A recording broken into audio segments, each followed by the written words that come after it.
Welcome everyone to our discussion, part 1 in our series on frightening feminism, monster women's issues. We have with us 3 guests who will talk today about their experiences as both women and eldritch horrors. Panelist 1, Laura, is a werewolf. Panelist 2, Kim, is a vampire. And panelist 3, Stephanie, is a Frankenstein's monster. By marriage. Right. As women who are monsters, how do you deal with the dominant image of monsters as men? Well, it's a problem, and a lot of it is cultural.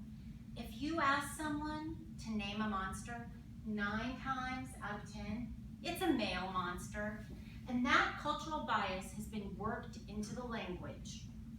Like, invisible man, why not invisible person? It's gotten a little better. People used to say wolf man, but kids today use the gender neutral term werewolf. We won that battle. Yeah, name stuff's really hard.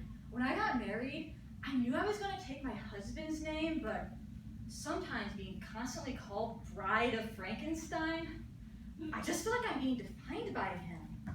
Sometimes you can just use my first name. And how do you deal with the double standard of male and female monster appearances?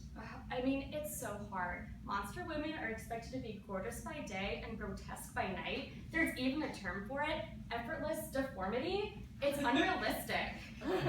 Jumping in on that, not all vampires are hot teenagers, but that's all the media portrays. There's Twilight, Vampire Diaries. You know, the vampirization of young girls is happening earlier and earlier. No, body image is huge. As an amalgamation of corpse parts, people are always talking to me like, oh, it'd be so easy for you to like have a different nose or stitch on some new breasts. First, I don't need to do that. And second, even if I wanted to, at least acknowledge that that is serious surgery. I would have to be de-animated and reanimated. Ugh, I feel you. As a werewolf, I'm expected to shave everywhere. That's a 3-hour commitment most dudes don't have.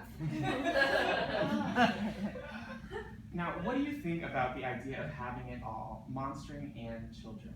I wish people wouldn't just assume I want children. I much prefer hunting down and killing adults. Devouring children is my future, but I just don't have time for it right now. There are some groups, like men's rights activists, who believe women should stay at home, in the kitchen, with a broom, stirring the cauldron, as a witch.